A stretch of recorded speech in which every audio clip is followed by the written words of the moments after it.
కాదు. కాదు. ఓకే, మీకు మాట్లాడే రైట్ ఉంది. ఎందుకంటే మీరు మైనర్ అయితే యాక్చువల్లీ మీతో నేను మాట్లాడించకూడదు, లైవ్ చేయకూడదు అనుకున్నాను. నేను మేజరేనండి. మీకు ఏదైనా మాట్లాడే రైట్ ఉంది. మీ జీవితం గురించి మీరు డిసైడ్ చేసుకునే హక్కు, ఆ డెసిషన్ నాకు ఉంది. ఇవాళ బిగ్ టీవీని వెతుక్కుంటూ ఎక్కడో మంగళగిరి నుంచి హైదరాబాద్ వరకు వర్షిని ఎందుకు రావాల్సి వచ్చింది అని అడిగితే, నేను ఓపెన్ అప్ అవ్వాలని చెప్పి ఇంకా ఫైనల్గా ఈ అఘోరి శ్రీవర్షిని అని ఏదైతే స్టోరీ నడుస్తుందో దానికి ఎండ్ కార్డ్ ఇవ్వాలి, ఫైనల్గా అన్నీ కరెక్ట్గా చెప్పాలి, నిజం చెప్పడానికి వచ్చాను. ఓపెన్ అప్ అయిపోతాను. ఇంకా నేను రావడానికి గల కారణం ఏంటంటే మా ఇంట్లో వాళ్ళు ఫుల్లీ ఇన్ఫ్లుయెన్స్ అయిపోయాడు. విష్ణు అనే అతనికి తను చెప్పిందే వీళ్ళు చేస్తున్నారు. మీడియాలో కూడా తిని చెప్పిన స్క్రిప్టే వాళ్ళు చెప్తున్నారు. వాళ్ళకి ఓన్ డెసిషన్ తీసుకోవడానికి రైట్స్ లేవు. ఇప్పుడు మేము యాక్చువల్గా విష్ణు మాకు ఎలా పరిచయం అంటే మా ఫ్యామిలీ ఫ్రెండ్ అనమాట. డాడీకి ఫ్రెండ్ ఫస్ట్. సో డాడీ ఆర్థిక పరంగా జాబ్ పోవడం వల్ల అతని షాప్లో నేను 15 ఇయర్స్కి పనికి వెళ్ళాను. నా స్టడీ ఆపేసి, అన్నయ్యని కంటిన్యూ చేశారు స్టడీ, నా స్టడీ ఆపేసి 15 ఇయర్స్కి నేను తన షాప్లో వర్క్ చేయడం జరిగింది. వర్క్ చేశాను, ఓకే బాగానే ఉంది. అప్పటి నుంచి అన్నయ్య అన్నయ్య అంటూ చిన్నపిల్లలాగా ఇంకా కోత వెనక మళ్ళీ తోకెలా అన్నట్టు అలా తిరిగేదాని అనమాట. ఇంకా మంగళగిరిలో విష్ణు చెల్లి అంటే వర్షిని, వర్షిని అన్న అంటే విష్ణు అని అలాగ పేరు పడిపోయింది.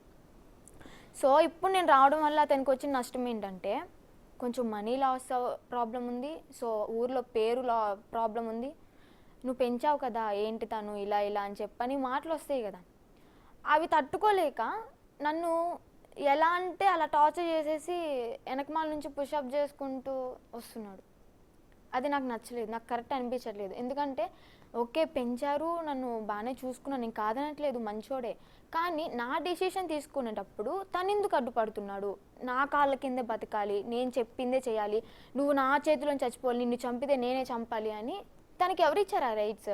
మా అమ్మ నాన్నే అనలేదు ఆ మాటలు. మా అమ్మ నాన్న కూడా నన్ను అతను కొట్టినట్టు మా అమ్మ నాన్న కూడా నన్ను కొట్టుండరేమో. చెప్తున్నా నిజంగా ఏడుపు వస్తుంది నాకు. సో అందుకే ఇవన్నీ ఓపెన్ అప్ అవ్వాలని చెప్పి నేను బిగ్ న్యూస్కి రావడం జరిగింది.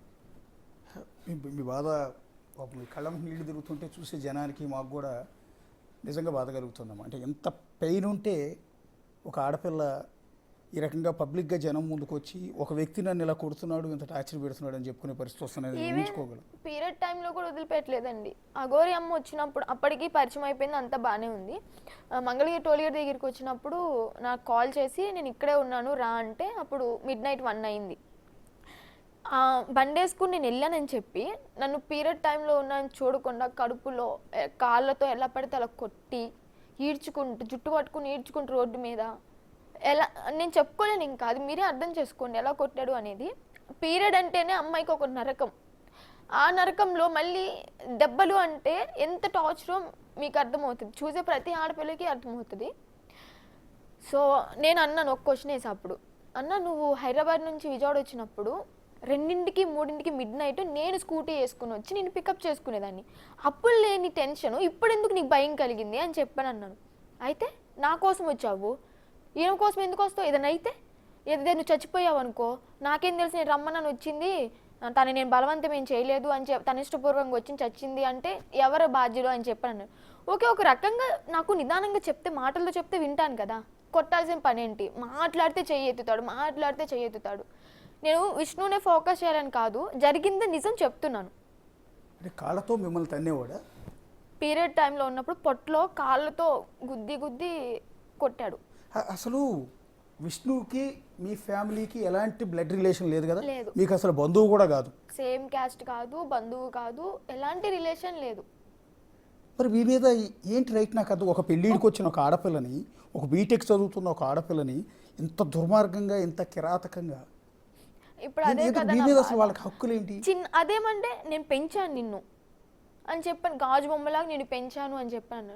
గాజు బొమ్మలా అంటే ఒకసారి కొట్టిన తర్వాత మనసు ఇరిగిపోద్ది కదా, అదే గాజు బొమ్మలానే చూసుకోవాలి.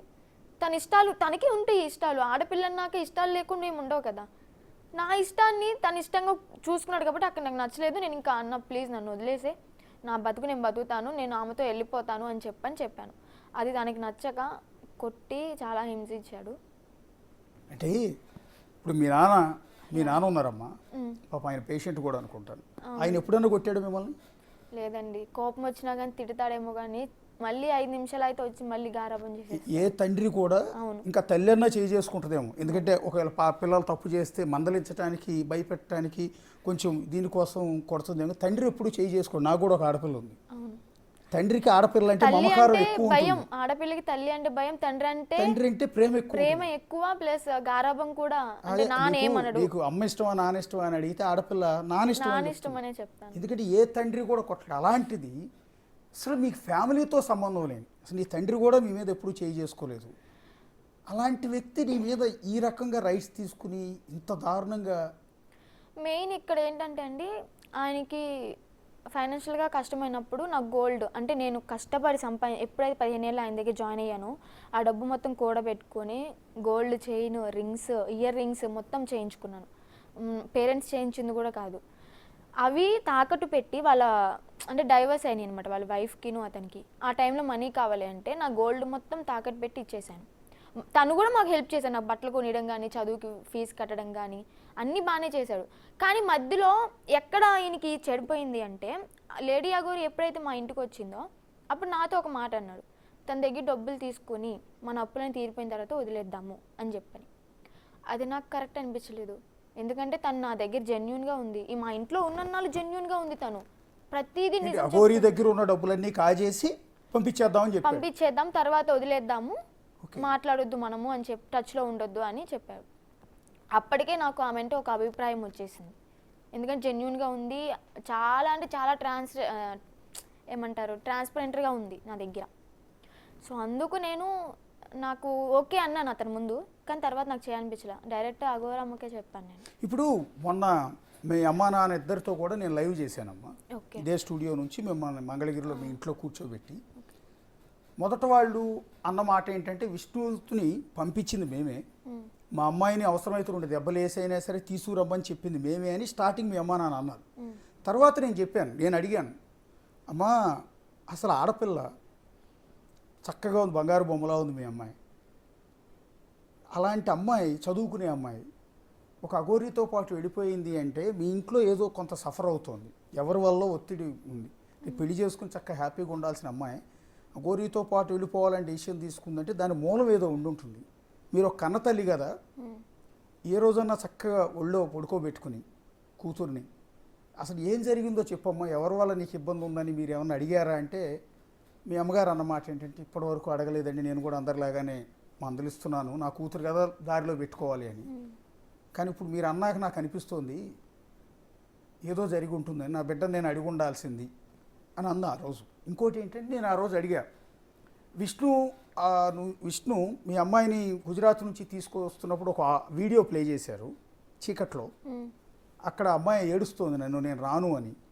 ఆ టైంలో విష్ణు అనే వ్యక్తి వాడిన భాష మిమ్మల్ని బెదిరించేలా, నీకు సంబంధించిన వీడియోలు నా దగ్గర ఉన్నాయని, లేకపోతే వాడిన పదజాలం వింటే కేర్ టేకర్గానో అన్నగానో బంధువుగానో అనే మాటలు కాదండి అవి, ఏదో సంథింగ్ తేడా ఉందని అన్నప్పుడు మీ అమ్మ రియలైజ్ అయ్యారు. ఇప్పుడు చాలామంది మీడియాలో చూసిన వాళ్ళు కూడా అదే అనుకుంటున్నారు. నాకు విష్ణు అన్నయ్యకి బ్రదర్ అండ్ సిస్టర్ రిలేషన్ తప్ప వాళ్ళు అనుకున్న విధంగా ఏమీ లేదు. మరి ఎందుకు ఇంత నా మీద పెత్తనం చేస్తున్నావు నాకే అర్థం కావట్లేదు. ఇప్పుడు ఆ రోజు అంటే మేము చూసింది ఒక చిన్న క్లిప్పు, అది ఏదో పొరపాటున వచ్చింది కాబట్టి ఆ వాయిస్ తిన్నామమ్మా. మిమ్మల్ని అన్నమాట నేను కూడా అంటే ఆ మాట ఎందుకు అన్నారు అంటే, ఈ లేడీ అఘోరి నన్ను బేరం పెట్టింది అని చెప్పని వాళ్ళు అంటున్నారు. మీ దగ్గర ప్రూఫ్స్ ఉంటే నాకు ఇవి చూపించండి అన్నాను. ఆడియో రికార్డింగ్ ఏముంది వినిపిస్తామన్నారు. ఇంతవరకు నాకేం వినిపించలేదు. అంటే ప్రూఫ్ ఉంటే డైరెక్ట్ నాకు చెప్తే నేనే రియలైజ్ అయ్యి ఉండిపోతా.